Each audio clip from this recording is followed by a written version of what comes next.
Everybody doing today? Welcome to my shopping for deals and photography chat live stream where we go online and look for deals together. And also, I picked out a few ahead of time. And also, it's just an open photo chat where if you have any questions, I'll do my best to answer them.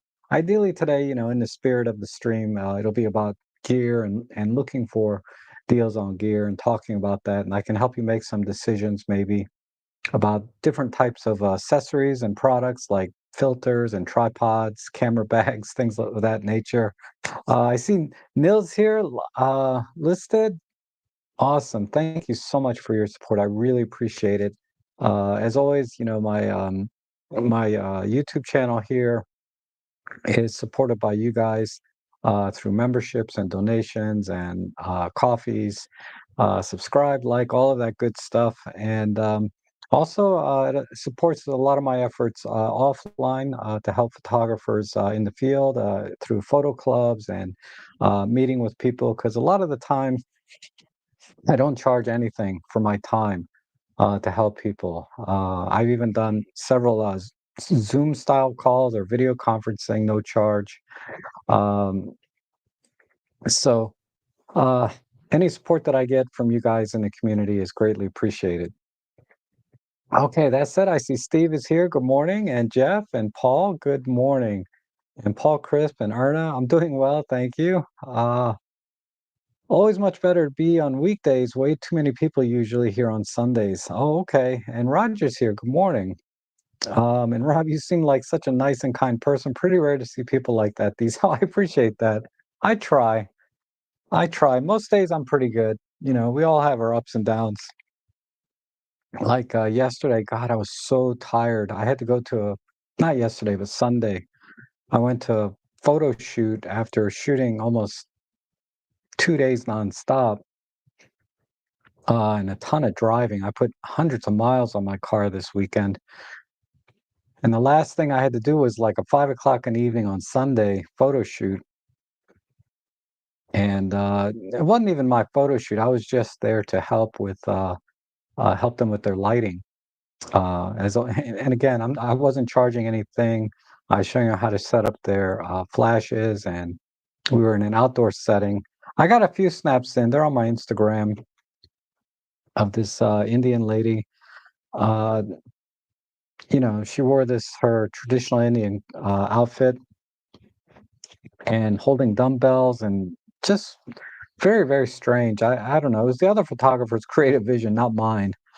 Uh, I could not figure out the relationship. They had water. She brought a watermelon and dumbbells and asked her to dress in an traditional Indian dress with all the markings on her hands and rings. Just really, really strange to me. But anyhow, I see this side towards screen is here. Good morning. Okay. And then it says on your Insta, did not know you did a lot of macro photography. I really don't actually. I just got the 60 millimeter macro lens yesterday. Almost 10 years with micro four thirds. And I have not bought this lens because I was never really into macro. I would just get by with extension tubes or diopters that you put on the front. And that was good enough for me. And honestly, it probably still is. But I got this lens on eBay for $314, just virtually mint condition. It took about a week to get here, but it was worth the wait. It's really nice lens, and people are always asking me about how to use this lens, and I don't have an answer because I don't have the lens. I've never used it, in particular, like the little switch here to go 1-to-1. I now understand what all this is for. So once I get a little more practice in with the focus stacking and uh, using this lens, I will maybe make some content on it, how to use it. But at the very least, I'll be able to answer questions about this lens and using it with the camera features. And I see Zelko is here and John D, good to see you. So let me just go over a couple of quick deals that I found. And Oh, I lost my switch box here. Let me try and get this working. I need to be able to switch screens. Let's see if that works. Just plugging it in and unplugging it. Not looking good. What if I run it? Uh, oh my goodness, Diana, how are you? Good to see you.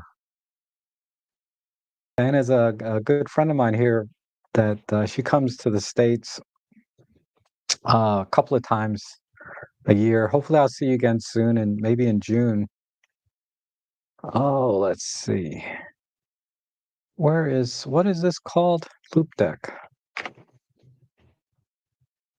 I have a loop deck where I push buttons and it switches screens for me.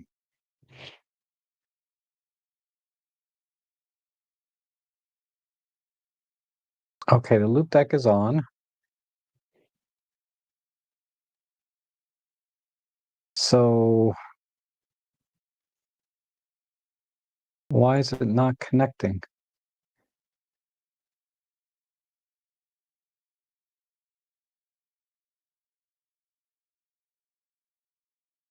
Okay, we're almost there. What I might need to do, let me pause for 1 second.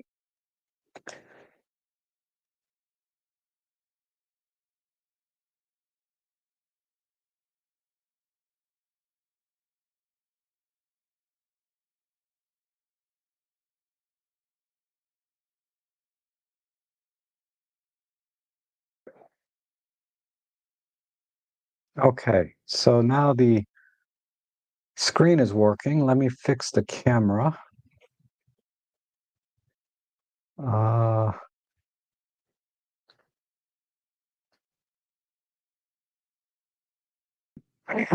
okay, good and close enough. All right, so let's open up the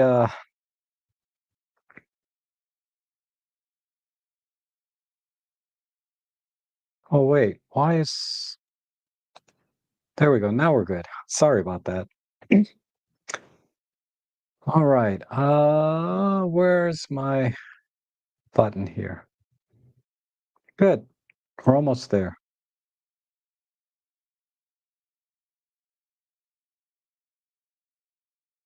Okay, so I have links down to in the description down below. But if you just type in robtrek.com/deals, it'll take you right to this page. And this is where I try to populate this on a regular basis, almost every day, because I'm always shopping myself every day.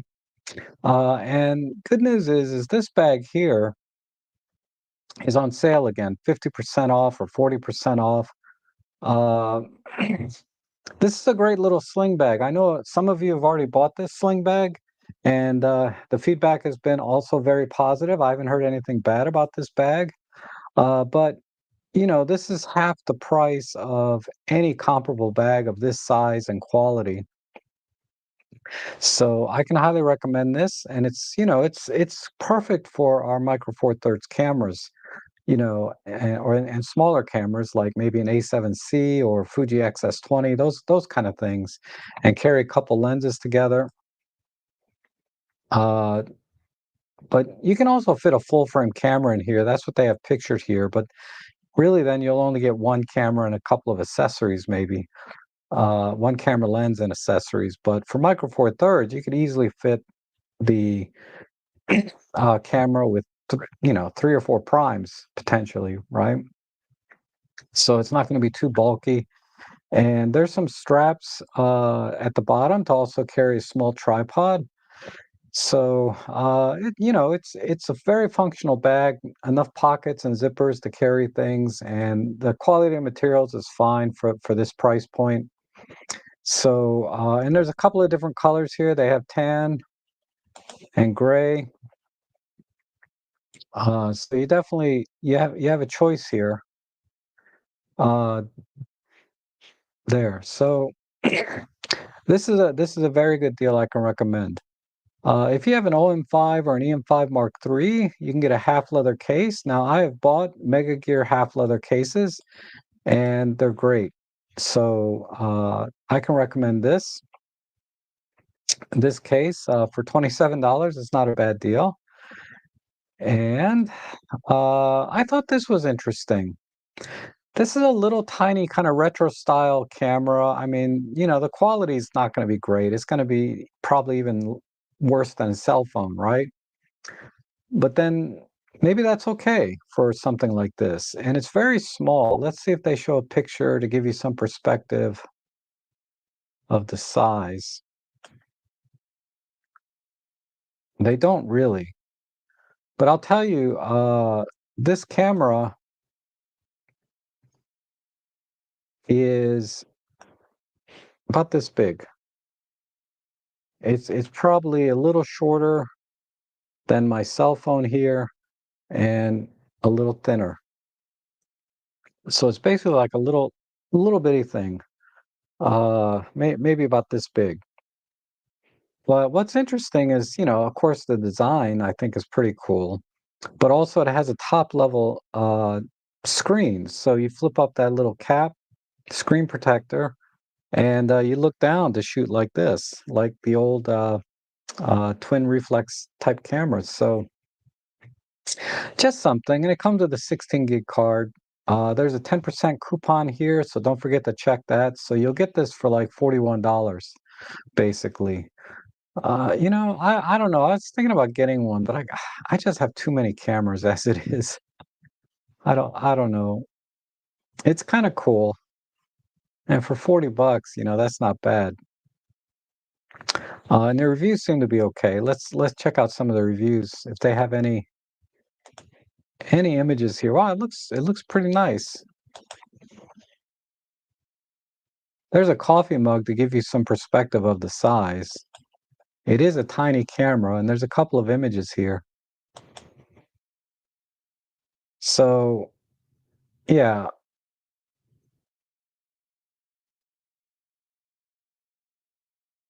someone took like these really uh, high-end images. There's a good view. So 1.5-inch screen diagonally, right? Very tiny, and the quality's fine. It's just your typical point and shoot, right? But that looks pretty cool. Okay. So also, I've talked about UHS-2 cards. For our OM system cameras, a V60 card is more than fast enough. Uh, you're, this card will be able to keep up with anything that our OM system cameras and Panasonic, not, yeah, everything. It'll do everything. Uh, the only time you really need V90 cards is when you get into very high bit rate type video, like the in the Sony cameras with 400 megabits or 800 megabits, whatever it is. The very high end, 8K video, then you need a V90 card. Otherwise, you won't be able to use those video modes.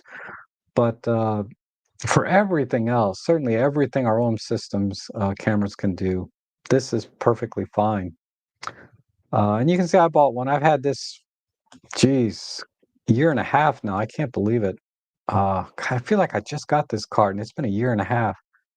But I bought one, and it's been working great. Uh, and then a couple other good deals in here. Trying to find something that's, of course, I always recommend a 75 to 300. Oh, this is out of stock. This was $35. Let's see if this is a decent backpack, and there's a $10 coupon here. So for $39, this is a great little backpack. It's kind of that vintage canvas bag, so it's going to be very durable. And the stitching looks great on it. I did close-ups on the stitching. So for example, if we look here, if you look at the stitching here, I can see it has good cross stitching here on the straps. And a lot of the stitching is inverted, meaning there's not exposed stitching so much. So again, that's very good design. The straps look padded, just a nice little side pocket. and plenty of dividers to keep you going. So this also is a sort of a medium-sized bag, and it's the kind of thing you use it for a couple of years. If you use it on a regular basis, this should last you 3 to 5 years. Uh, but for $39, you just throw it away and get another one when it wears out, right? Um, so I think this is a good deal. And this is a nice little can. This is a very small canvas bag. It's on par with the other bag that I showed earlier for $15. But this is more obviously a canvas vintage style, and it's perfect for again our Micro Four Third cameras. The so it's 10-inch wide by 4.7-inch deep by 6.7-inch tall. So again, this is definitely Micro Four Thirds and APS-C range, but I go more towards Micro Four Thirds for this. So what I like about these bags is, a lot of times bags are a little bit too big for our Micro Four Third cameras, and something like this is just the right size, perfect size. It's not too bulky, makes it lighter weight, easy to carry around. So this makes a nice little everyday bag. And let's see, so it's $24 and then another 5%, so you save another, dollar there. Uh, yeah, I think this is a nice bag. Again, cross stitching on the straps. I'm not crazy about this snap buckle system, but uh, it works. I prefer a regular clip uh, that you slide and clip them together. This is the snap type, so you're always going to use two fingers to snap it together or push hard, right? Okay. Um, and the strap is stitched directly into the bag, which I like also. Okay. And a lot of other stuff here I've talked about every week over and over again. And so I won't go into it again. These are all really very useful things. I love this tripod. I love this gimbal. This is my combination, this and this together. It's a great combination for doing birding, particularly with the heavy lenses, right? Like the 150 to 600, you would definitely want to use that gimbal and monopod when you're out in the field. So those are the key things I wanted to share. This bag, this camera, and this memory card. These are the key items. One other thing I'll mention here while I see it is there's $10 coupon here. So for $22, this is a great battery. I have a different. I have the same one, but it's under a different name. But these batteries are great for your radio triggers, for your flashes, or for the TT350 flash, which takes two AA's, or maybe you have the TT600, which takes four AA's. These work great. They supply enough voltage to the flash so that they operate correctly. A lot of times, the standard NiCad batteries uh, don't supply enough voltage, so the flash will think that the battery is low, and in turn, what happens is a lot of times you lose the zoom functionality uh, of the flash, and it doesn't recycle quite as fast. So these are really good for flash photography, either the flash itself and the radio triggers. Okay, I think that's it. There's a couple other little things here I added. Let me see. Is it here? No. In landscape. I've talked about all this before. This is all once I get my workflow down for doing panoramas and things, I'll go into more detail about all of these individual pieces that you put together to create your panorama system. Oh crap, this is $138? Wait a minute. I missed it. This was on sale. Oh, here it is, 89. This is the one. This is the generic one. But this is on sale now, it looks like. It's a little heavier dutier one than the one that's for $89. So you get a little more stability and maybe, but I think the downside is it's just gonna be a little bit heavier setup. That's a good deal. I'll have to look at this myself later because right now I'm just using a fluid head, but I think something like this would be a little more interesting. But okay, so that's it for today in terms of shopping. And that's the other way you can support my channel is when you buy things using my affiliate links, I make a small commission. Usually around 3% is kind of the average, depending on what you get. So it all adds up every month, year over year. All of this is very, very helpful. Okay, and let me go into the chat section and we'll just go right into just a normal open Q&A. So if you have any questions or want to talk about anything, let me know. I will be happy to answer them. Okay. So this side, Rod, did you see Fuji rumors? Fuji X half camera, not sure. Uh, I think I saw something about a vertical sensor camera. We'll see when it comes out. Let me take a quick look. I gotta close some tabs down. Let's see, Fuji rumors.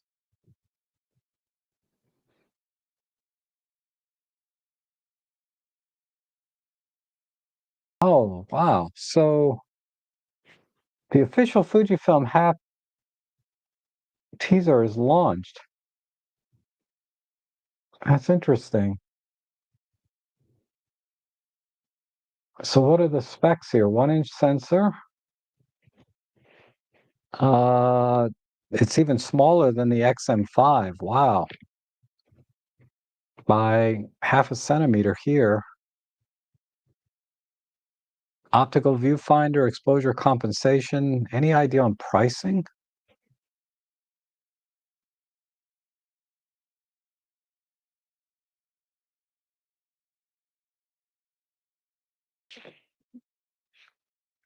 If they release this camera for like, I would guess it's going to be like 400, maybe 500, because it's an optical viewfinder. So we have an optical viewfinder here, exposure compensation dial. What are these? These are just teasers. Interesting.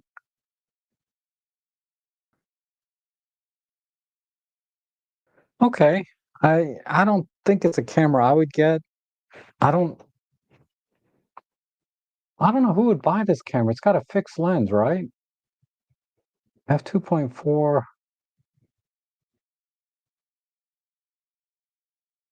I mean, if it has a zoom lens on it, it'll be a little more functional. But if it's a fixed lens, that would be a big deal breaker for me. Before I even consider something like this, that would be a big deal breaker.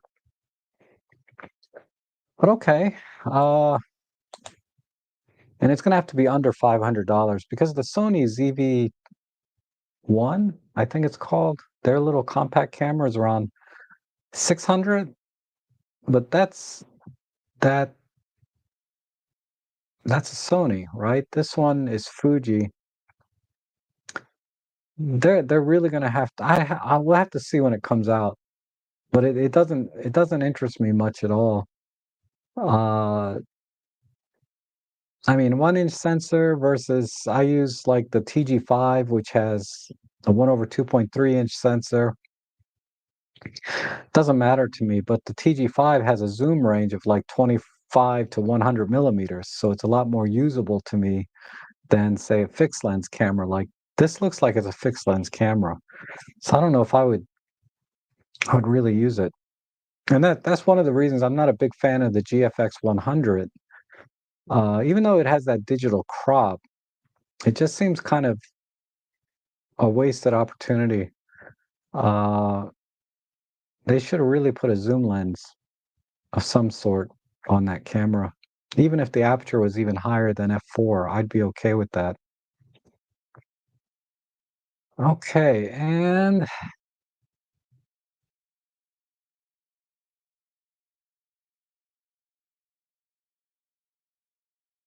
so Ernest, where did you drive hundreds of miles? Curious what you were shooting. Oh, well, it's not hundreds of miles in one direction. It's like multiple small trips. So Saturday morning, I went into DC, so that was only 20 miles each way. So that was about 40 miles there round trip. And then Saturday afternoon, I went to do a model shoot. Again, I was just the assist there, helping them with their lighting, uh, teaching them lighting basically. And that was about a 30-mile each way. So that was another 60 miles. So that's 100 miles on Saturday. And then Sunday, I went to Conowingo Dam, and that's about 80 some miles, but we did some additional driving while we were there. So round trip, I put about 150 miles round trip to Conowingo. And then Sunday evening, I went back out again and I did a photo shoot. Again, I was just the assist there for lighting. Uh, that was about the same. Yeah, that was the same distance, 30 miles each way. So that was another 60 miles round trip. So Sunday, I put 210 miles on my car and my tank was bone dry. I had to stop for gas. I had like 1 bar left on my gas tank by Sunday.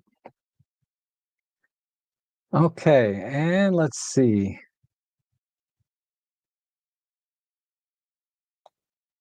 And Zelko says that the 62.8 macro lens is great and lightweight and sharp. Yeah, so far I'm pretty happy with it. But I've only taken a few images, but they're really good, optically speaking, not the images themselves. And Shin then asks, what camera should you suggest Fujifilm, XS1 or the A6400? Not familiar with the XS1. What is that?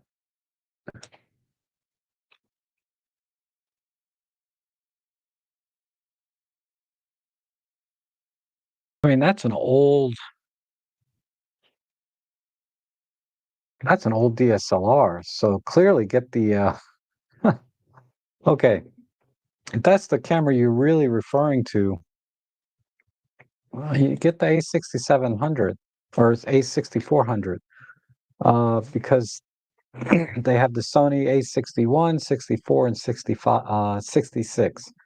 So the 6100, the 6400, and the 6600, these three cameras are basically the same camera, but they're just stepping up the features with each model number.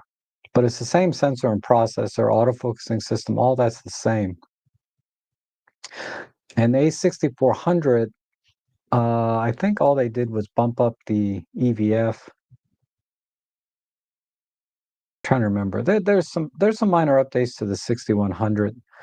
And for a little bit more, it's probably worth it. Then the A6600 was the top of the line until the new A6700 came out. But I think, the A6400 is a fine camera. I would not get the Fujifilm XS1. And Paul says the bag does just fit a Nikon Z8 and an attached 100 to 400 zoom lens, but will not fit the 180 to 600. Yeah, great bag for walking. Okay, so I think where you're referring to the Bag Smart bag, right? I'm surprised it'll fit those two items. It didn't look that big in the pictures. And and Roger says, looking to get your recommendation, the JJC 10 level brightness LED macro arm light, CR95, 5600K macro lighting with USB-C charging. Okay, I think they're okay. I haven't used one, but the idea being is You just put the LED lights up close to your subject from two directions, right? It has two arms, two articulating arms that come out. Let me just pull it up on the screen. I know exactly what you're talking about.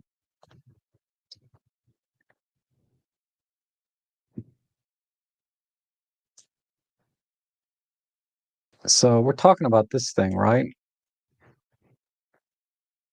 Reviews are pretty good. My only concern is that it's not going to be very bright. That's my only concern for outdoor use. Let's see what people are doing. This guy, yeah, short battery life, not bright. Yeah, he's trying to use it outdoors. I mean, it's not going to work. Uh, yeah, the reviews are pretty rough on this. This is outdoors, but I don't know what the lighting conditions are.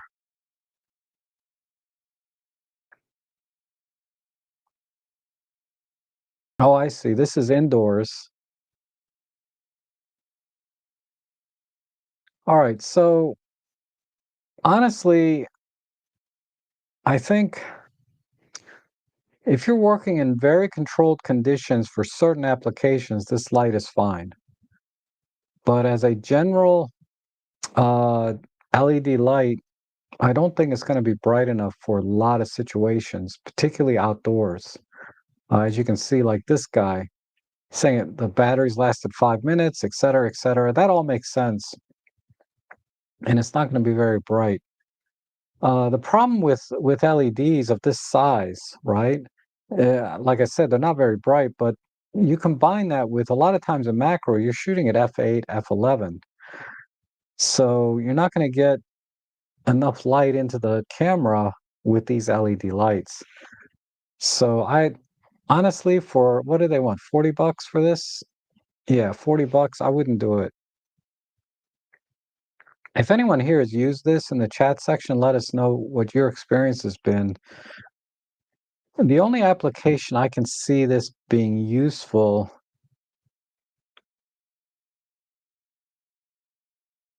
like I said, if there's very specific applications that you can use this, right? That you can think of a use for this, then that's fine. It's like one more tool in your toolbox because it does get around the lens so that you're not going to get shadows and weird things like that using other types of lighting potentially. Yeah, I wouldn't get it though. It's a little bit too narrow of a use case. You have to be pretty much indoors, shooting under very controlled conditions. It's not going to be very much used outdoors. And there's just for 40 bucks, you can just use a camping light, flashlight, that you can buy for $10 and do the same thing. You just have to hold the light and the camera at the same time. Okay, imagine if we had a Rob Trek branded bag. Oh God, why would anybody want my name on their bag? And ATR Bear, good to see you. And Paul says, I picked up the Andor panorama base head, but returning it. No manual quarter to 3/8 adapter or tool was probably returned from Amazon. Rob, is yours very difficult to rotate? Just wondering. I think I know which one you got. Let me see. The Andor.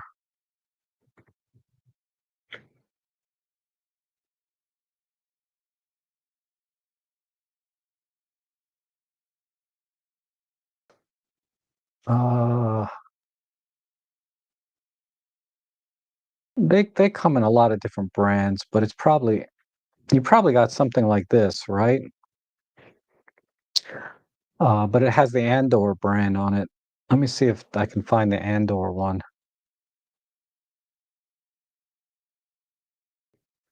Andor monopod gimbal head.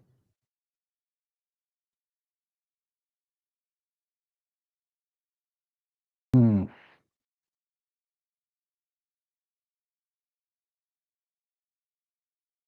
Let me, I'm sorry. Who was it? Paul, let me know if which one exactly you got, because there's a couple of different kinds that I can speak to differently. Um,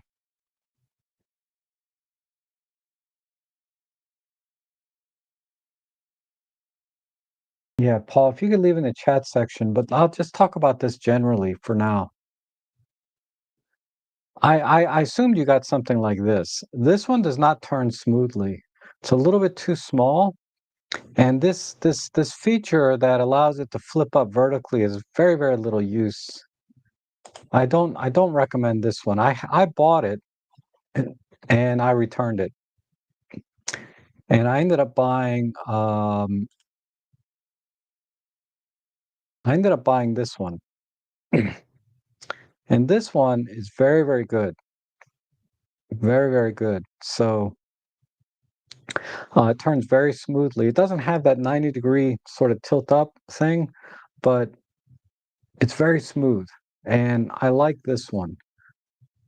So I'm keeping this one. I need to get a little bit used to using it. It's the tracking is where I'm struggling a little bit, but that's not the gimbal's fault. That's me, right? I need to get a feel for how to track a moving subject with this kind of setup. I have it here.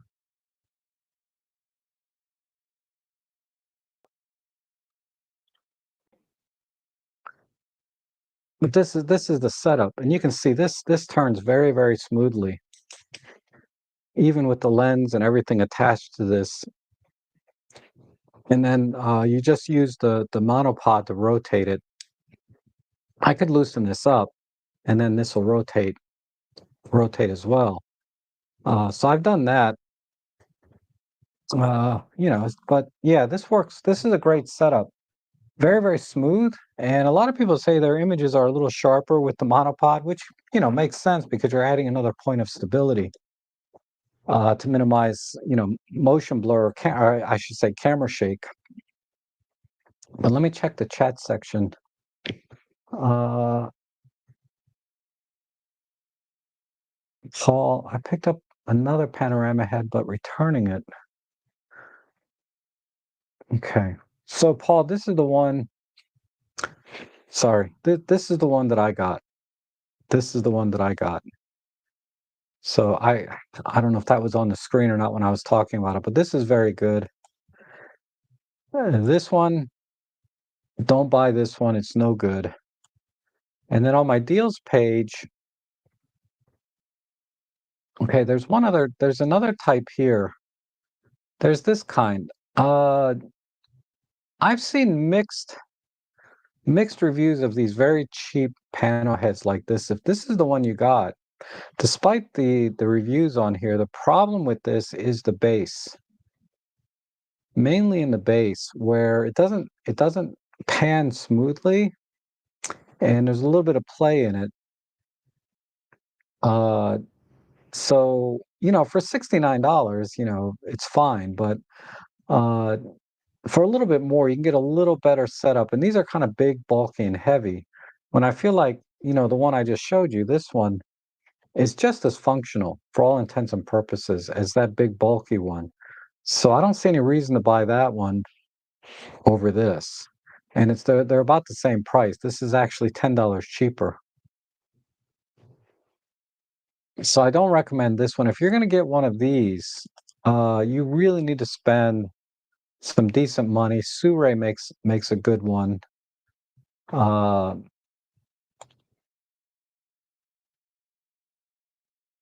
a Sure gimbal head. Let's see. I think they're a little bit pricey, but they're really good. KNF Concept makes one. I was thinking about trying this one out because they'll send it to me if I ask them. I was thinking about trying that one out, but let's see. And where are the Sure mono? I don't see where the Sure gimbals are.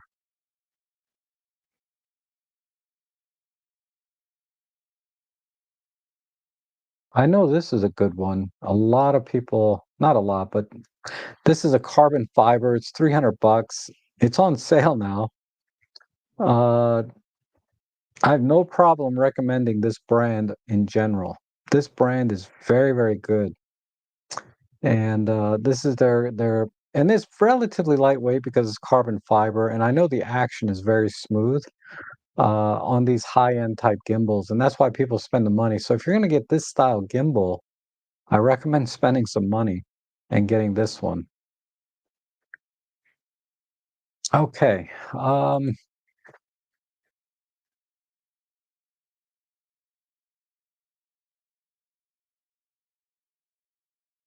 Yeah, but just verify with me which Paul, just let me know which gimbal you got exactly, the style, whether it's the big L-shaped kind or if it's the sort of this is I call this the ball bearing type because it uses ball bearings here for that smooth action.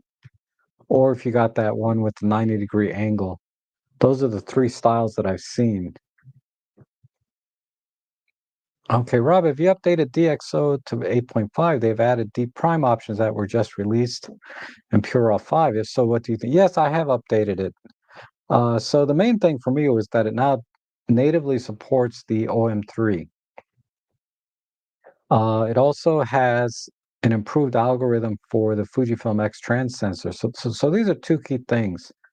Now, with respect to the new Deep Prime 3, right? Because we were on Deep Prime XD2 or Extra D, the XD2, and now they have Deep Prime 3. And my initial testing, uh, I'm kind of mixed right now. The new Deep Prime X3 or the new Deep Prime 3 keeps a little bit of extra detail, but I just haven't quite come to a conclusion yet. Because on some images, I found the XD2 works better than the Deep Prime 3 at reducing noise and artifacts. Whereas the Deep Prime 3, I found it did retain more detail, but it didn't quite get rid of all of the noise. So I'm experimenting with the two different options. And once I get a feel for the kind of images that D prime 3 works better on versus the kind of images XD2 works better for, then I can talk about it a little bit more. But as of right now, my initial impressions are the D prime X, the D prime 3 retains more detail at the expense of just a tiny bit more noise. Uh, but I haven't edited enough images yet to really give that to kind of come up with a more decisive answer about the new D prime 3. Because I need to test it against I need to check it against other cameras that I have, like my Sony and my Fuji, um, maybe my Nikon, but and Canon. So I need to test it with the different cameras and see where how D Prime 3 performs relative to the XD2 on these various cameras. And if there's some sort of correlation between pixel density, total resolution, of how many megapixels the sensor is, maybe by brand or sensor type. There's a lot of variables here that because ultimately DxO Deep Prime has to demosaic all of these different sensors from scratch, from the raw image. And it may do it better or be more, the workflow may be better with some other different camera brands or sensors than it is for Micro Four Thirds, or maybe it's worse. I don't know. I don't have a feel.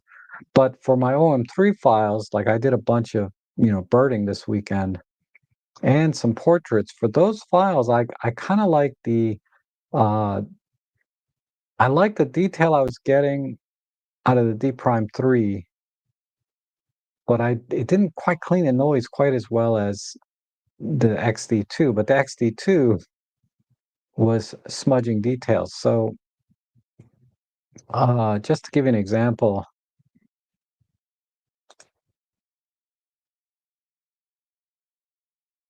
oh, I didn't post them yet. Let's see. Maybe they're still on my hard drive.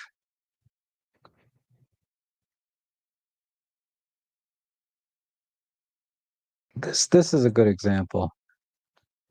So this one I used XD2. So with XD2, see if I can really make this bigger. This is an ISO 2000 file. You can see really we lost a lot of the fine details of the feathers and all of that. Whereas with D prime 3, I think it would have retained more details, but at the expense of just a little bit more noise. So I don't know. I still haven't come to a decision yet.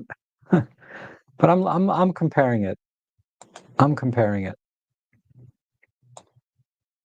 And macro question, is there a big difference between the 60 macro and the 4150 kit with extension tubes?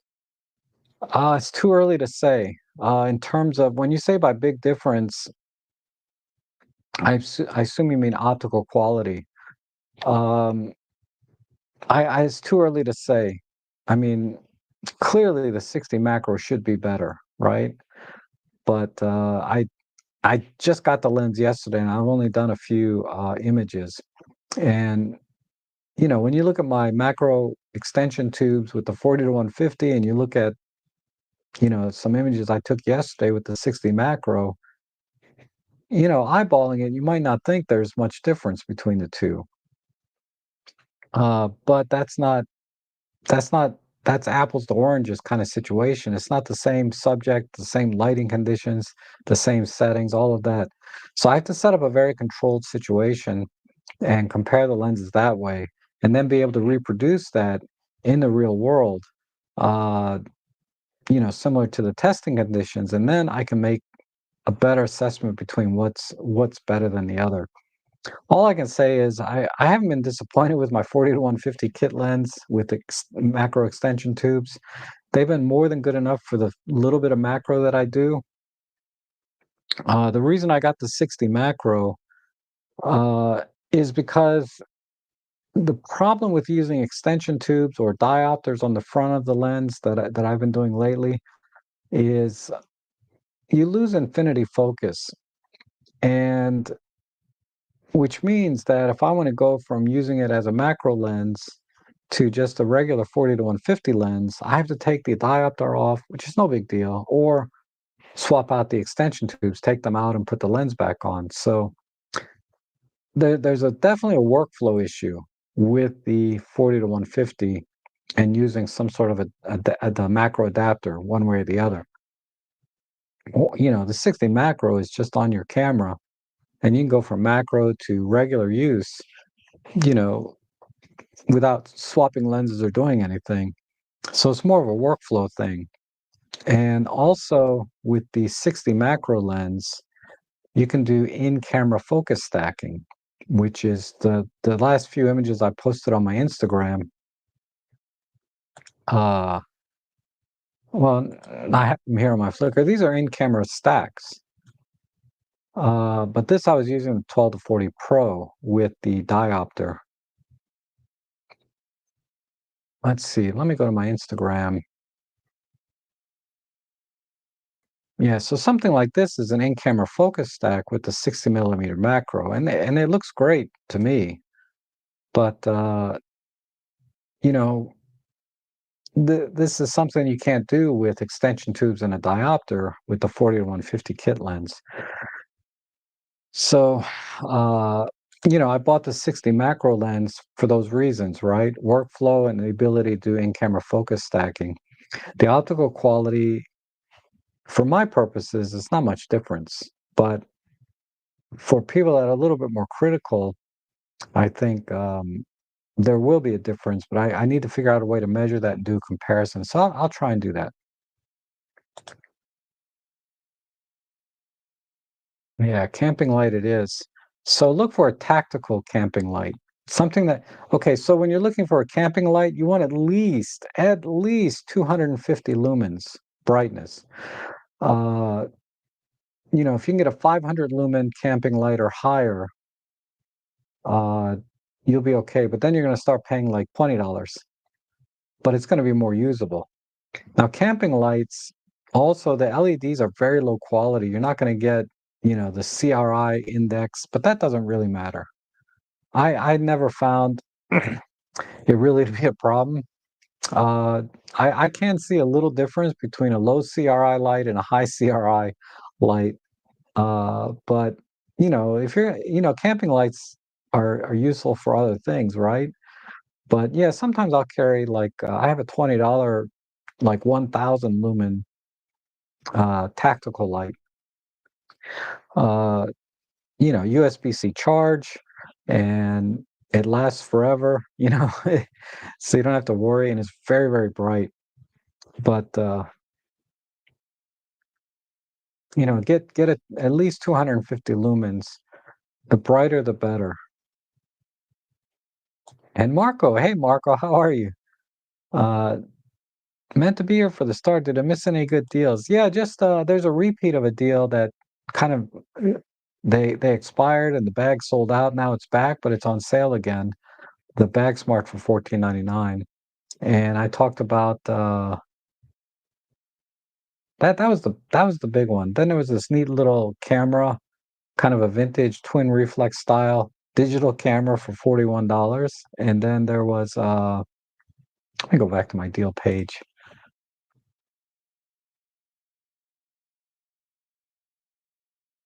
It was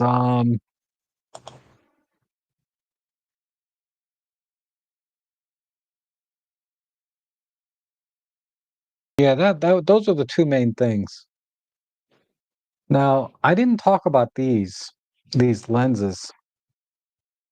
If you have an L mount camera, this 50 millimeter 1.8 for 250 bucks is no brainer. Just get it. If you don't have this prime lens, you need to get it if you have an L mount camera.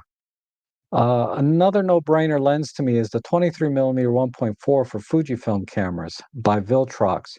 No-brainer. Get this lens. It's awesome. A 23 millimeter f1.4, tack sharp. I'm telling you, this lens is very, very sharp. Um, Another interesting lens here for Micro Four Thirds is this 35 millimeter 0.95. I think there's a coupon for this too. Let me see. There's a $20 coupon, so this lens is $179. This is a fun lens to play with. It's not particularly optically great, but it is relatively sharp, especially if you stop it down. But wide open at 0.95. I'll show you an example from let's see. I have it on my Flickr page. I thought I did. Give me a second here. Yeah, this image here. So this is with the I have the 7 Artisans version, but the Brighton Star is the same exact lens. This is an example of the quality of this lens, and this I processed quite a bit. It is soft, wide open at 0.95, a lot of haloing, chromatic aberrations, but you can sharpen it up quite a bit in post-processing using Photolab in my case. And the bokeh is fine. It's a little bit soap bubbly, or they like to call it. Yeah, this is more of a soap bubble effect, or onion, not onion ring, but soap bubble effect. So the out of focus area is a little bit busy, say compared to uh, this is the 40 to 150 kit lens. So there's not really much shallow depth of field going on here, but you can see how sharp this lens is. The 40 to 150 kit lens is awesome. Compared to this one, when you zoom in, you can see this is soft. I did my best to sharpen it up, but it's a little bit soft. But if you look at the bokeh on this lens, you can see this is a much smoother, less busy background, right? And this lens is also tack sharp versus this lens. This lens is on the Sony. This is the TT Artisan 75 millimeter f2. So it's a similar focal length or equivalent field of view as the 35 .95, but it's a fun lens to have. Uh, and let's see, another lens. Oops. Let's see. The 24 millimeter 1.4. This is a good lens for micro four thirds, standard field of view. It's pretty cheap. I think there's a coupon here too. 20%. So there's 20% off. You have to click on this and then add it to your shopping cart like this. And then once you go into your cart, uh, the 20% should apply. And then let's see, this last one here is the 55 1.4. This will make a nice portrait lens. Again, has a 20 or 30% coupon here. It's not too big and heavy, and unlike the 0.95 50 millimeter, but this has a 55 millimeter focal length. So this is what, 110 millimeter equivalent. So this makes it for a. Let me turn off this coupon thing. This is a little bit annoying.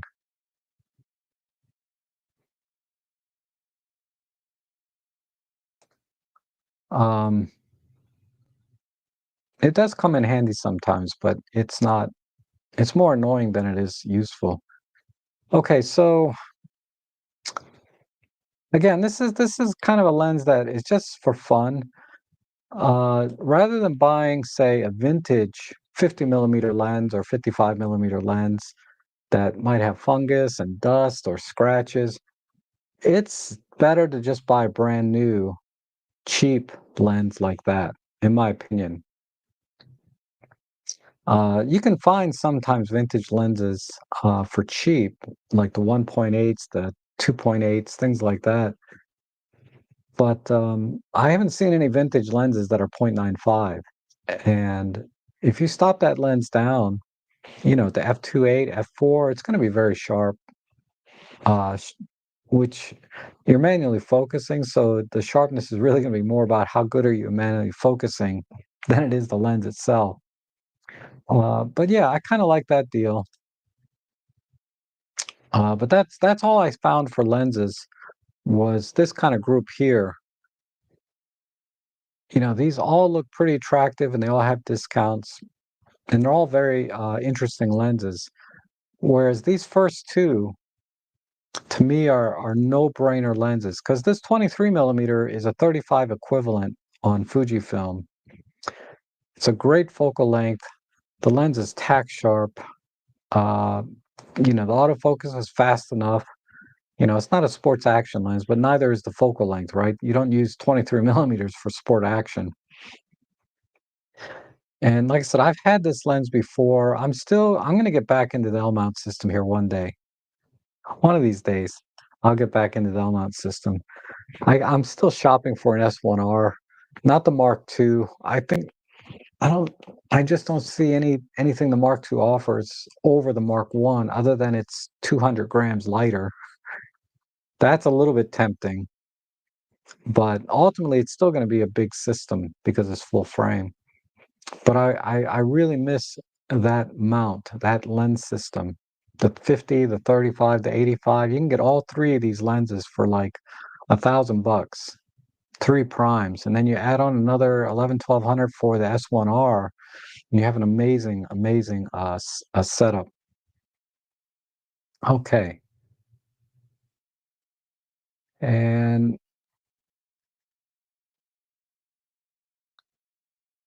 sounds like the XD2 may be better for higher ISOs than the 3 for lower ones. That's a good place to start, before I get a feel for it. That does seem to work well. Uh, Maybe you've noticed that in your editing as well, but I haven't edited enough images yet. I just been shooting. Yesterday, I really didn't do much yesterday, Monday. I did a lot of laundry because I'm so far behind. and I didn't do much photography related. I edited a few images and I took a few images with because the 60 macro came in yesterday, so I went out to the backyard and took a few macro shots. But that's it. Today, dang it, I have to make a video review about something. But it's such a nice day. I feel like I want to go out and shoot. And Darren Land says, for tree trimming fun, thanks for sharing your time. And thank you so much, Darren. I really appreciate it. I tell you, man, that tree was that tree trimming that was a small fortune. And then I had to get the gutters cleaned and the moss killed. And then now I got to look at fencing. Anyway, every little bit helps. I appreciate it. But I put probably 90% of my money into photography and, getting experience with that and sharing that with you guys and doing the best I can to help. But thank you, Darren. And Robin says, if you don't mind manual focus, the 50M Zuiko macro is cheap option. I would really like to get the 60 micro four thirds to do in-camera focus stacking when I find one at a good price. So yeah, I'm not seeing them. It was on sale for like $3.99 until this week. And I bought a used one, mint condition, off eBay for $314. I haven't seen them much lower than that ever. I've seen them sometimes in the upper 200s, like 280, 290, in minty condition, but that was a year ago. In the past year or so, unless you get lucky, right? If you're very diligent, you can always get a deal, right? But on average, if you just go out and start shopping and you have a little bit of time, 1 or 2 weeks, to hunt for deals, you can get it close to $300, and that's probably be as good as you can expect. So just budget around with taxes and all that, probably about $330 is a good budget for a used 60 millimeter macro in mint condition without a lens hood, which I didn't care about. I didn't get the lens hood with it. And Marco says, I have a question. I don't think there's a workaround for it. When using Panasonic zoom lens with variable aperture on my Ollie OM body, is there a way to have the aperture automatically wide open? Well, yeah. What I would do, let me see. I'm trying to think, do I have any Panasonic variable zoom lenses? I don't have any.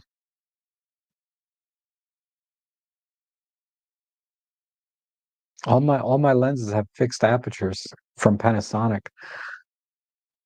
Uh, but what you would do is, let's say it's what do you have? Let's say it's the 14 to 145, right? Zoom out to 145 millimeters or whatever the wide end is, and set it to f4, which is probably wide open, but set it wide open at the widest zoom length. And then when you zoom out, it's going to automatically increment to f5.6 or whatever the that larger aperture is on the long end. It should, when you zoom back to 45 millimeters, zoom back and stay wide open and go back down to f3.5. So that should work. So it'll stay wide open throughout the zoom range. Because the last time I had a variable zoom Panasonic lens, I broke it. I'm such an idiot. I should not have broken that lens. I had a 12 to 32 variable. And if I wanted to keep the aperture wide open, I would go to 12 millimeters, set it to f3.5, and then when I zoomed in and out, it would stay wide open as I zoomed in and out. With Amzleco lens, when you zoom back, it will return to previous. Yeah. So the Panasonic should behave the same way. I wish I could just prove it to you though. But let me double check.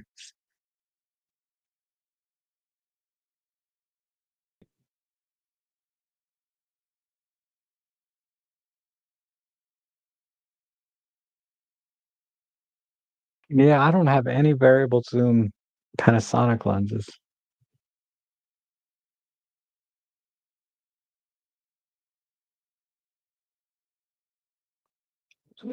But it's always worked for me when I had my 12 to 32 working. My 12 to 32, unfortunately, I broke it. I can't believe it. I don't know why I'm keeping it, but yeah, it's busted. I should just throw it in the trash and just stop taking up clutter, keeping all this clutter in my life. Uh, it's not cheap, but the Leofoto QS70 70mm quick link set is very useful if you frequently change tripod heads. Oh, that's an interesting item. Let me look that up. I'm curious what that is. The QS70K.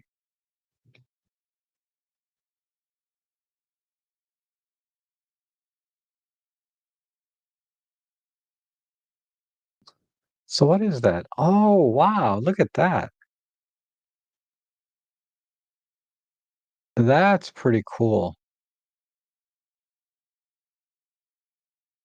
So you get the base plus, ooh, I'm gonna have to get this.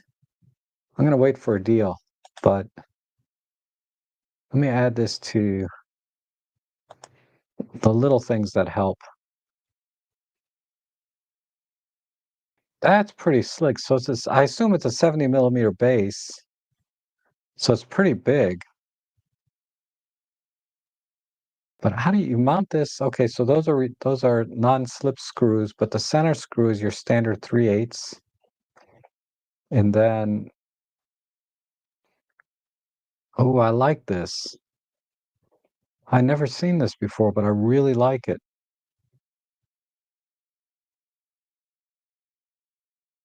Wow. Okay. Good call. That is really, really handy. So I could put this on my favorite tripod. I would need to get a couple of these though, because I have multiple tripods, but the 70mm base, I like it. That's an awesome hiker dude. Thank you for that. That is pretty slick.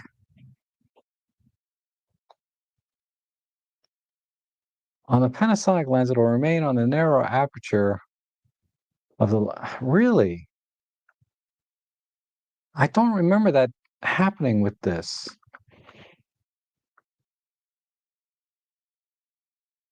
I wonder. I just don't have any way to, yeah. If I don't have a lens, I have no experience with that problem, right? And when I use this lens, I didn't really pay attention, but I'm almost positive that's how it behaved. I'm gonna have to buy this lens again. This was a great little lens, the 12 to 32. It's so compact. And I may use the Sunpack Auto 511 thigh resistor with a sync cord, easy to hold and handle. Uh, what is that in reference to?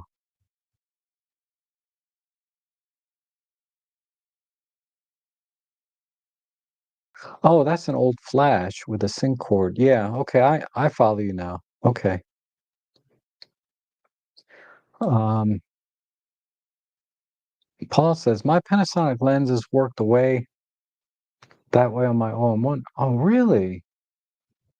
When you say it works that way, do you mean it stays at the widest aperture or it stays at the smaller aperture? Like, does it stay at f5.6 when you zoom back out? Just if you could be a little more specific. And Roderick, never mind. So weird. I was shooting with the 50 to 200 and wasn't returning to previous aperture, but just retested and it is now. Oh, okay. Yeah, I would think, right? Marcus says, I have two 12 to 32s. We'll send you one. It's a bit tight to close, but it works. Oh, thank you, Marco. Man, that would be awesome. Yeah, that's what happened to one of my 12 to, that's what happened to this one. It got a little bit tight to close because I bumped this and the thread got the heliocoil inside. That's what it's called technically. Got a little out of alignment. And what I did was is I opened it up and I was able to kind of get it back into place so it was smooth again. But then I dropped the lens and it got jammed. So I opened it up, but this time when I opened it up, I ripped the ribbon cable.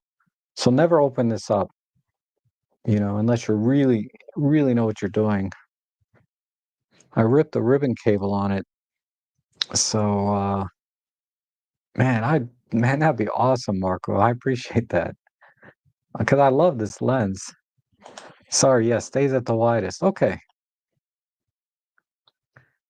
And Photomaker says, is the 12 to 32 variable aperture lens you broke the same one on B&H for 178? They don't provide warranties for their used gear. Most likely. Let's take a look. So BH 12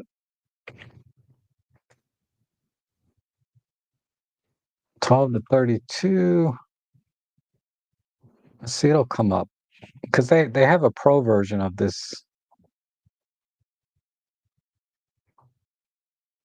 Uh,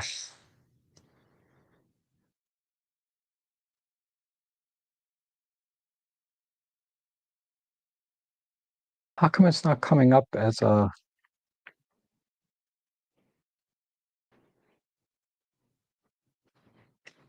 If I search for it this way, digital camera lenses.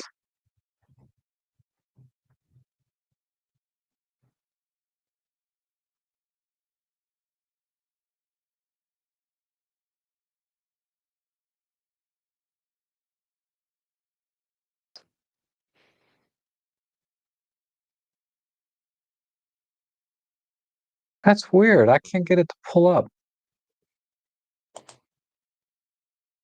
If I search for it,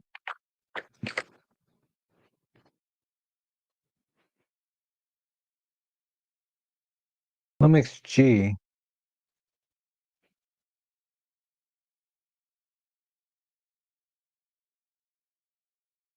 Yeah, this is the one. But you can get a lot cheaper from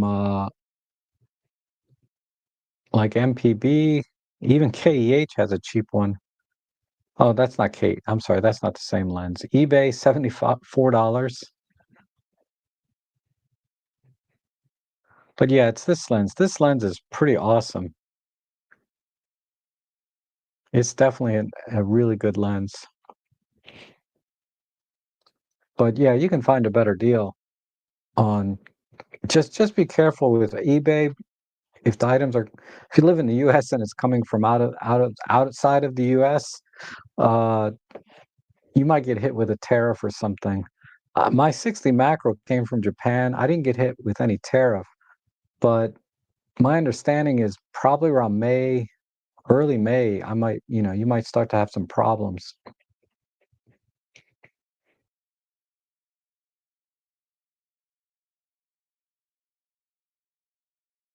And Paul says, I use the LED lights JJC2 ons, but are only good in mine for one-to-one or larger macro use case. Very limited. You have to tape filters onto the lights themselves. Yeah, it seems like a very limited use case uh, type product. I mean, it might be perfect for something and worth the 40 bucks, but as a general light source, I would avoid it. So it's the Andor DH60. Okay, so let me take a look at that again on my deal page, right?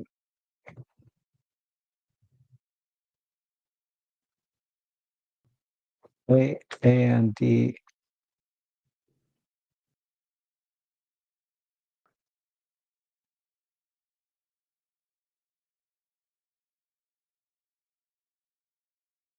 I don't see it. Hold on.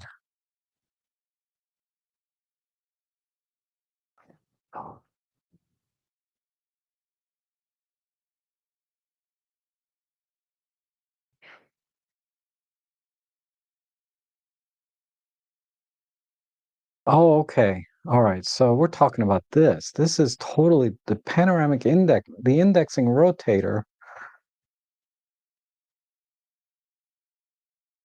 Okay.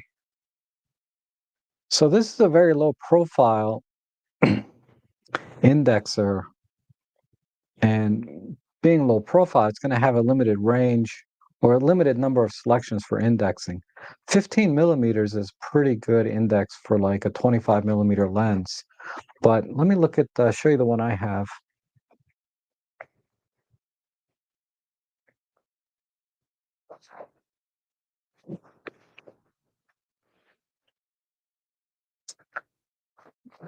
Uh, so what I have to do, I need to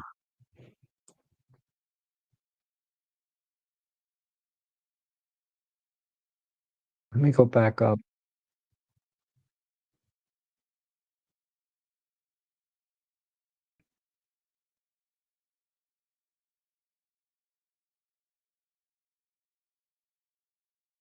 So it says I picked up that Andor panorama head, but returning a no manual. It's missing the 3/8 adapter. Okay. Rob, is yours very difficult to rotate? Oh yeah. Yeah. Okay. So yeah, it is very stiff. It's very stiff. Okay. The one that I have, this is a little different brand. Mine is a little bit taller, right? So I have more indexes. And I'm using the 15 millimeter, 15 degree index for my 25 millimeter micro four thirds lens. Uh, but yeah, it's pretty stiff, and that's okay. Long as it's fluid, like it's not, you don't feel any scratchiness or, uh, hard stops when there shouldn't be. It's very tight. So even though I loosened this all the way, this is a very tight turn, and that's by design, right? So yeah, when I'm rotating it, I don't rotate it using the camera. I hold the base and I rotate it manually like this. You get a little better feel for the rotator this way. So okay. So yes, it is very stiff. And as far as the 3/8 adapter, uh, you know, I bought a bag of like adapters and screws and things that came with those adapters. And I think I paid like $8 or something, which seems like a lot just for a few screws and adapters, but they come in handy all the time. Like when you get stuff from Amazon and that piece is missing. It's happened to me a couple of times where the one screw is missing or the adapter's missing or something. So I bought a bag of stuff. Uh, let me see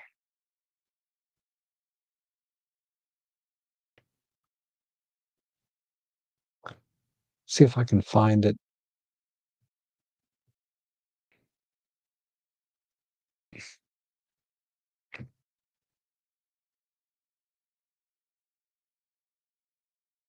Wow, it's gone up a little bit. So I bought this. This is not the exact set that I bought, but it's on sale for $8. And you get the quarter 20 to 3/8 adapter. You get 4 or 8 of those. You get some light stand uh, adapters, and then you get some, double male quarter 20 to 3/8 male to male adapters. I bought this set years ago, something like this, and it really comes in handy because I do a lot of lighting projects, for flash. So I'm always adapting my lights to different size, like sometimes tabletop tripods or uh, different light stands.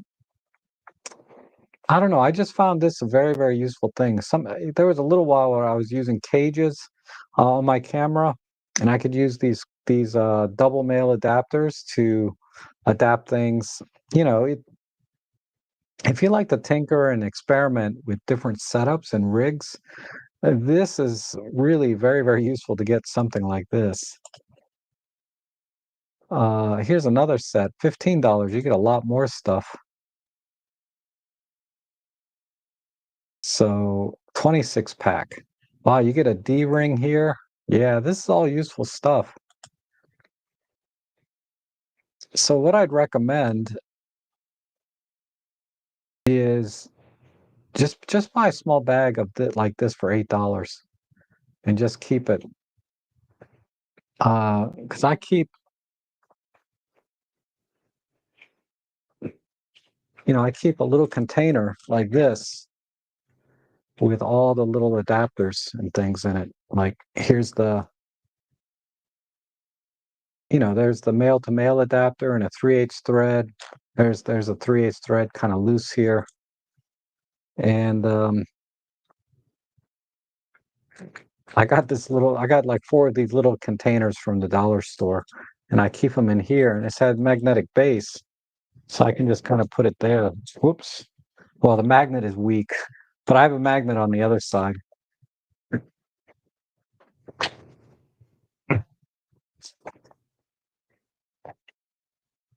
Let me put my tripods in the right place. Okay, stay. All right. Let's see.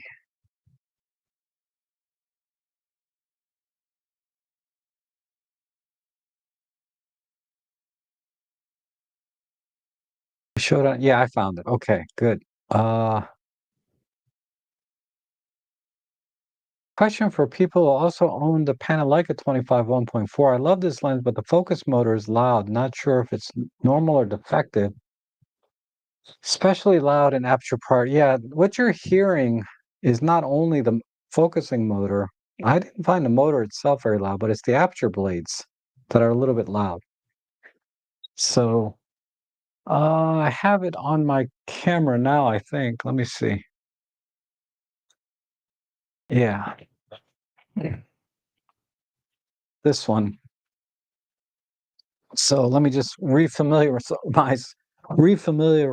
myself with this lens, and we'll put it into uh, still continuous autofocus.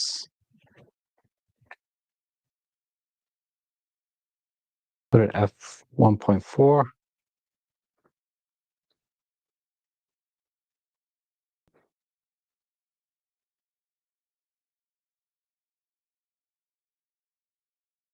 Motor's louder than, say, the Olympus ones, but it's not that bad. What I found to be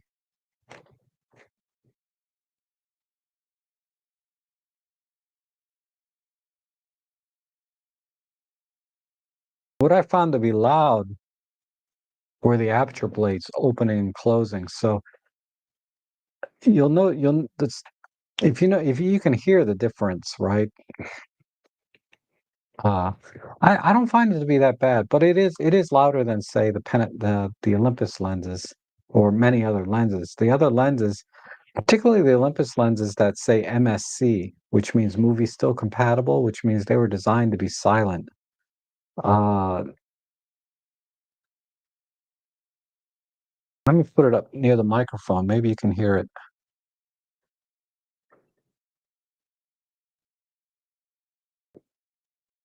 But yeah, it's not as quiet as my Olympus lenses, that's for sure. But I don't consider it loud by any means. Okay, and uh sorry I had to step away. Oh yeah, don't worry about it, Paul. No big deal. But Semjan, yeah, I wouldn't say it was very loud. It's just you can hear it more than, but when you push the shutter button, okay, so try this. Set the lens to f1.4 in a not outdoors,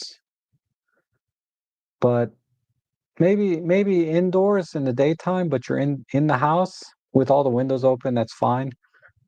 Set it to 1.4 and take a few pictures and then compare that to setting the aperture, go back outside, like in good light, set the aperture to like f16 and try focusing. And what's going to happen is, and take a picture. And what's going to happen is when you push the shutter button, you're going to hear very clearly the aperture blades close down to f16 and open back up to take the next picture.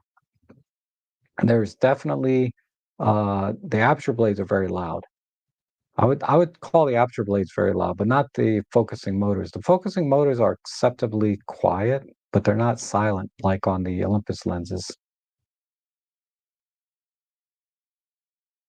Uh, what lens cap do you use on your K&F mag filters? The K&F magnetic cap is expensive and standard pinch caps do not fit well.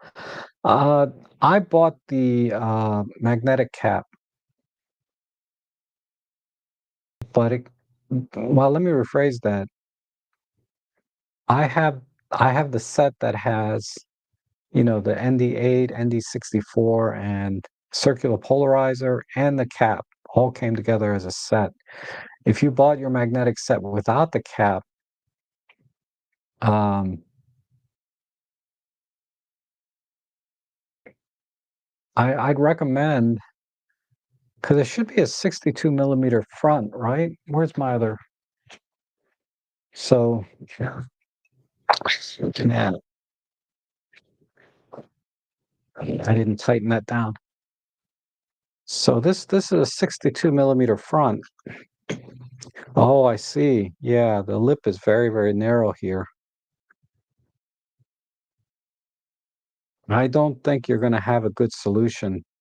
I can see why the pinch caps would not work well on this because the lip is very narrow and the lip on these magnetic filters don't have any grooves in them to speak of, versus say like a normal filter that's threaded has grooves in them for the pinch cap to bite into. But these have one very, very narrow lip, very short lip to it, and they're not really grooved, right? Like a normal threaded filter. So yeah, unfortunately, I would say this is probably your best option. Uh, let me take a look though. Let me see if I can get you a good deal on it.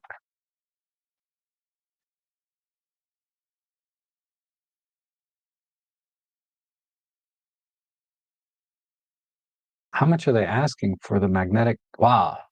Okay. $23. All right. So a better way to get the cap is don't buy the cap. Let me just look for a minute. 62 millimeter.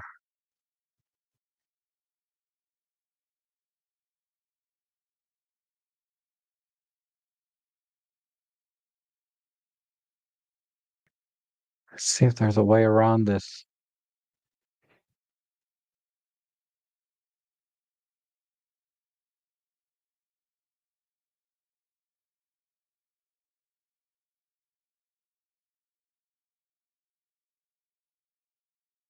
Bear with me.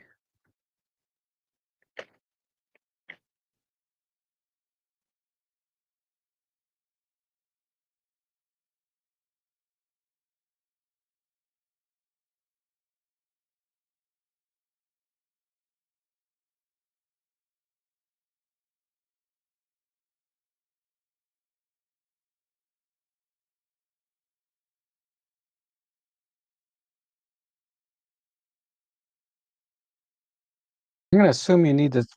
Let me know what thread size you need or ring size. 62 millimeter. I'm gonna assume it's a 62 millimeter.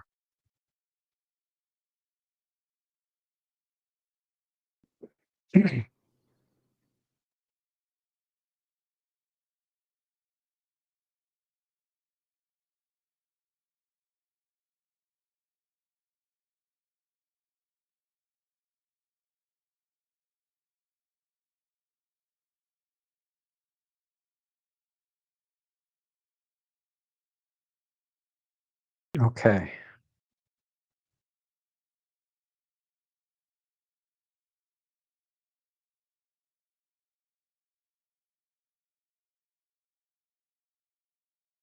Uh,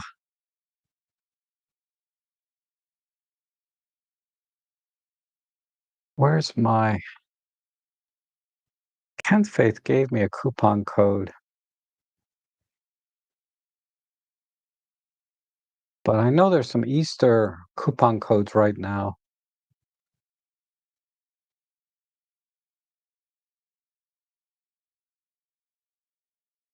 Okay.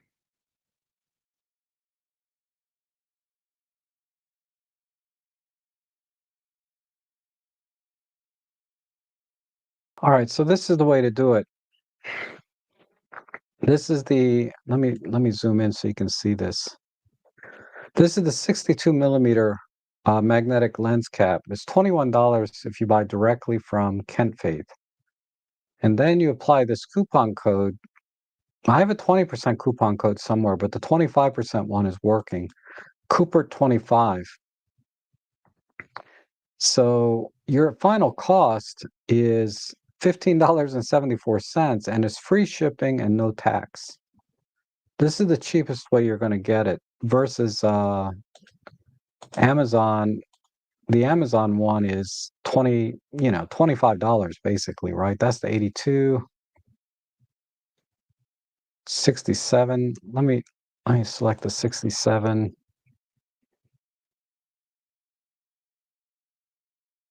62. Yeah, $23. And then you add on sales tax of 6%. So you're talking about uh, another dollar or so, like buck 50. You're going to be paying about $24 for this here. Whereas if you do it this way, you can pay 15.74. Again, I don't know where you are, if there's going to be the tariff is going to affect you or not. Right now, I think we're okay up until May, but don't quote me on that. Uh, this is the way to go. So let me let me see if I can give you an affiliate link for that one in case you're interested.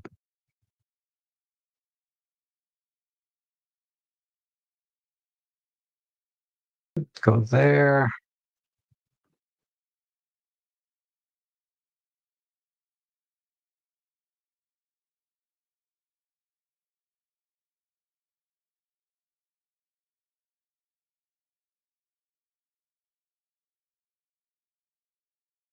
So affiliate.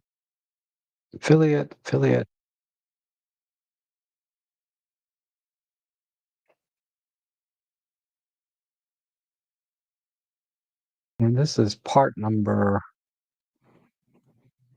KF04. It's a little awkward to do it with KNF, but I'll get you. I will get.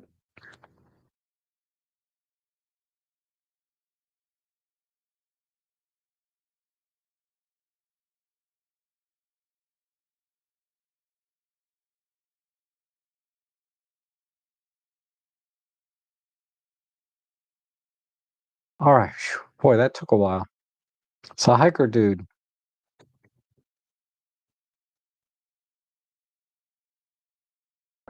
that's my affiliate link for the KNF, so you can get it for $15.74.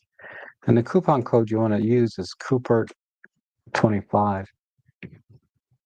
and it's free shipping and no sales tax. Okay. And if you do more macro, you will love the 60. Strongly suggest you get the AK diffuser to fit the lens and Godok's V350 or V860. Yeah, I got the TT350, and I've done a few with that, and it seems to be fine. I get why the V350 would be better. Certainly the V860, I have a V1, which is more or less the same thing. Uh, but I need to experiment a little, but I know that setup, the AK diffuser with a V350 is almost the perfect macro setup with the 60 macro lens. That would be the very smoothest, but the key is, do I do more macro? I don't know how much I'm gonna do, but if I really get into it, then yeah, I would invest in at least the AK diffuser. And thanks for the screw adapter links. Oh, you're welcome. Um, okay, looks like I'm caught up there. But let me see the screw adapters. I don't know if I gave you the link directly, but let me give you my affiliate link for that. You can start here, and then you can start with those, and then you can kind of shop around. But those are on sale for $8 right now. But you can shop around for other kits that might be a better value, like getting 26 pieces for, you know, double the money. So you're getting 3 times as many parts for only twice as much. You know what I'm saying? You kind of gotta negotiate around or navigate around to find the best deal. But for $8, that's a very that's a good deal, and it's probably more than you need anyway. But I use those things all the time because I'm always adapting things. As you can see, uh, this Frankenstein monster thing, right? I have my This is my K&F tripod, my carbon fiber travel tripod. I took the head off of it. I put a leveling base on, then I put an indexing rotator, and then I put the fluid head, and then on top of that I have my uh, nodal rail. And then we got to put the camera on top too, right? So I have this like stack of things. So you can imagine, right? Uh, Adapting this to different tripods and experimenting with different setups, you're going to run into where you need to adapt something eventually, or you're missing a piece, or you lost it. Then you have another one, that kind of thing. So these are the kind of things. And this is why I just ended up buying a set like that and just having a few spares around because I got tired of finding things or being short one piece. Like if I had one more piece, it would be perfect. But yeah, this worked out pretty well. But I'm thinking about replacing this fluid head with the regular two-way tripod head. Maybe I'll get that one from Leo Photo, because it's on sale now for $138. I'd rather spend a little bit more and get a higher quality than spend a little less. But then the one that's a little bit less, the quality looks fine and it's lighter weight, and that might be a better way to go. Save $40 and just get the right size. And if it's not any good, I can return it, right? That's what's great about Amazon. That their return policy is very liberal. I mean, if you don't abuse it, right? Because they'll ding you for that if you abuse their return policy. But if you're it's otherwise it's very liberal return policy. And so far, the only thing, I've returned things time to time, like that Artisy gimbal head. I didn't like it.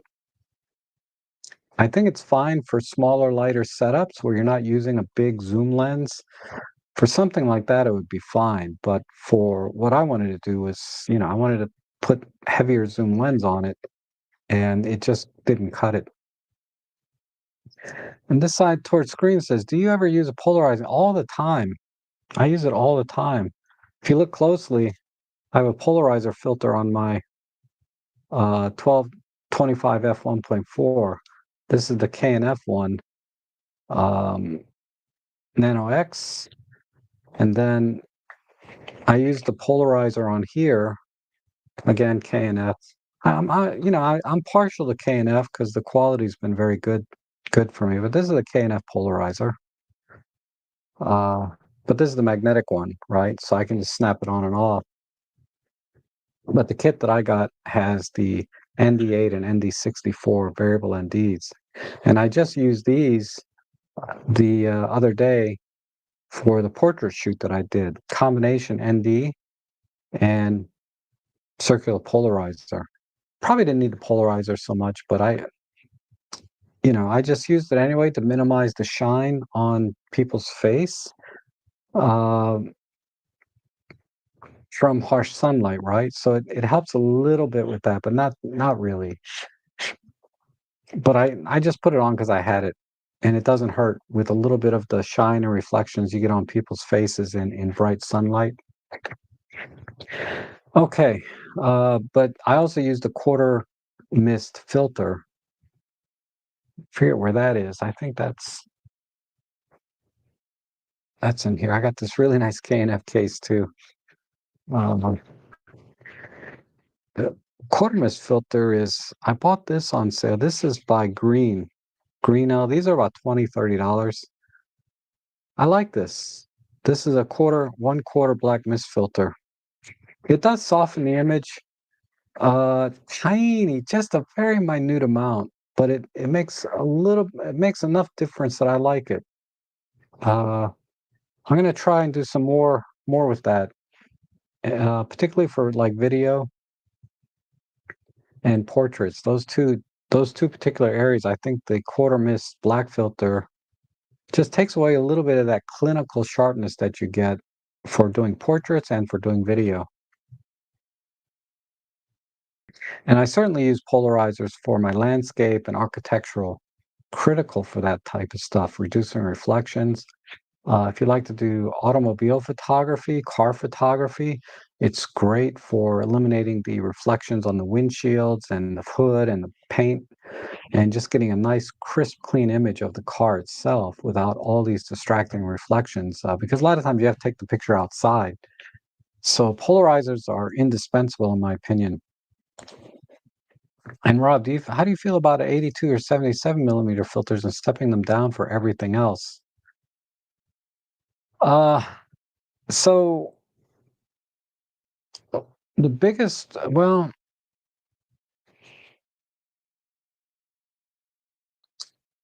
I think if you do the awkward thing for me is I like to use lens hoods, and using step rings pretty much eliminates, using lens hoods, because you'll have to either put the filter behind, on the lens directly, in which case, when you're stepping up and down, you probably don't have a matching lens hood. And if you have one of those bayonet type lens hoods that kind of twist and lock, they're not going to fit anymore either with the filter rings on there. So that's the problem I have with using larger filters and then stepping down. In terms of workflow, now in practice, it is better to buy the largest filter that you need and then stepping down to all the other lenses you might use it for. It's the most cost-effective way, right? And how often do you use a particular filter that's too big? But I would say for like circular polarizer type filters, I would buy the ring size that matches the lens you're going to use it on and buy one for each lens.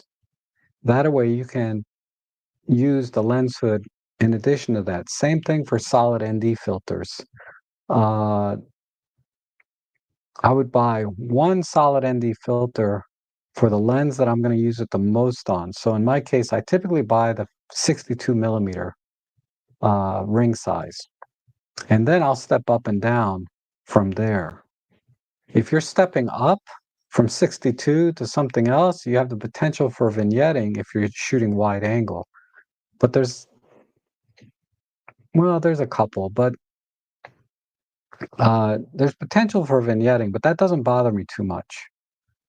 Um, so yeah, so like for example, like I just showed you this one. I buy a polarizer to fit every single lens individually so that I can put the lens hood on top. So I'm getting the benefit of both, right? Minimizing reflections and then getting the polarizing effect. And it's easier to turn the polarizer because I can just turn the lens hood. I don't have to like use my fingernails to turn it like this, right? Um, so let me show you. Ooh, what's that?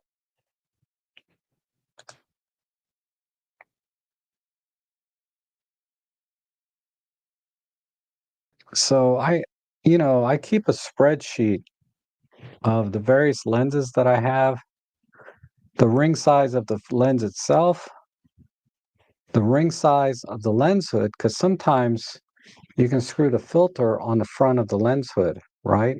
Instead of in between, you can screw it onto the front. And then the filter that I have, so I have some Rockfish, K&Fs, Tiffins, Nukes. I buy whatever's on sale. I typically try to get the K&Fs. And then the ring size of the filter I put here, and then step rings that I might need. So I'm stepping up from 46 to 58, 49 to 55, 58 to 62. And then I have a list of what I still have available. And then these are some specialized filters or filters I don't use very much. So swirly filter, a star filter, flare filter, infrared filters. These are kind of like one-off. I don't use them very often, but when I do, I have a feel, I can look on this spreadsheet and say, okay, I have this filter in that thread size. What step rings do I need? And what lens am I going to use? Or what lens am I going to use? What step ring? All of that. I calculate everything in here because it's the only way to keep up.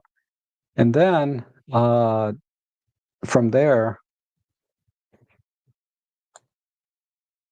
I get a filter case and I pack the filter case with what I need for whatever thing I'm going to go out. So in this case, you can see I have uh, there's two step rings in here. There's a 58 to 55 and a 62 to 58. There's one step up and one step ring down because I'm bringing two lenses, the 40 to 150, which has a 58 millimeter thread, and my 12 to 40, which has a 62 millimeter thread. So I need to be able to step up and down depending on which filter I brought with me. And I keep that in the back here. And then inside, like I have my 62 millimeter mist filter. So if I want to use this on the 40 to 150, I need to get the step rings. If I want to use this on my 12 to 40, I don't need a step ring. I can just put it on the lens directly. And then this filter,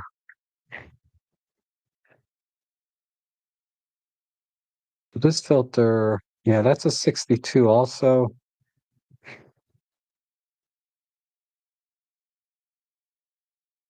This is my red filter. This is a 52 millimeter. Yeah, oh, because I brought my Pentax lens, my Pentax monochrome camera. So that's why that's in here. I'm trying to, why is this doesn't fit anything? But yeah, that's what I do. So that's a very long answer to your question, about stepping down from larger filters to smaller ones, to smaller lens or ring sizes. Yeah, definitely that makes the most sense, but I wouldn't buy so big, right?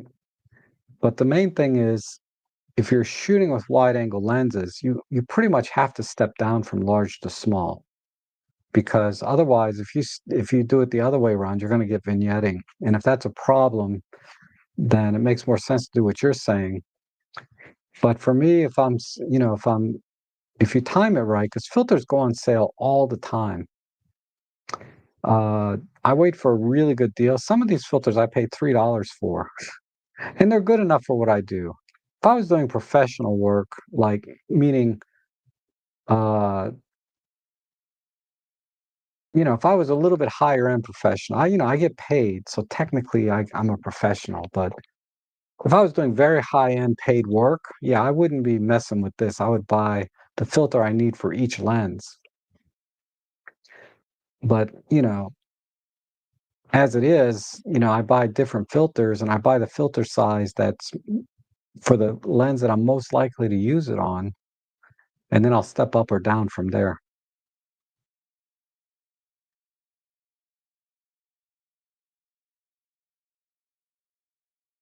And Hiker Deuce, thanks for the info on the lens cap, Rob. I'm in Canada, so tariffs for now. Okay, cool. So yeah, you can save like maybe $10 buying it through K&F that way on that lens cap. Because think about it, a lens cap is going to cost you $8 or $9 for the plastic pinch ones if you don't have one laying around, which are free. I got a box full of lens caps, but and then for the Leofolded quick link, make sure to measure your base. 50 millimeter diameter may not be big enough for mounting directly to the tripod on top of a leveling base. Yeah, so this leveling base, yeah, for this tripod, definitely I'm okay. It's a 55 base or something, but this leveling base is 70 millimeters and it fits perfect on here. And then the base itself is a little smaller. So yeah, I would definitely, yeah, for general advice, uh, make sure you measure everything to make sure it's going to fit. It's okay sometimes to be a little bit smaller or a little bigger, but you don't want to be way off. Like if you're more than, I'd say, a centimeter or 10 millimeters off, be very careful. It might still work, but once you're more than a 10 millimeters or a centimeter off in measurements when you're going from here to here to here, etc., like you can see this base, this base is much wider. This is, I think, a 55 or so millimeter, whereas this is like this is a 42 millimeter. It's okay. Because I'm going from a little bit small to big to small to smaller. Some, it works out, but yeah, you have to think it through. If you're gonna make a Frankenstein monster like I did, you have to think it through. Uh, so just be conscious of that. So I think that Leo photo will work. Uh, I only have a couple of tripods that would use a 70 that can use a 70 millimeter base. So I'd have to be. It's like the lens filters and rings, right? You have to kind of think it through. Step rings and ring sizes and stuff. It's the same thing with all these adapters. And my first outdoor photo with Kenfei trail cam was coyote at 9 p.m. at night. Oh, that's cool.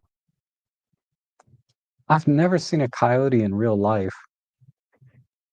They're all over the place around here too, but I've never seen one. I've seen a fox every now and then, but not coyotes.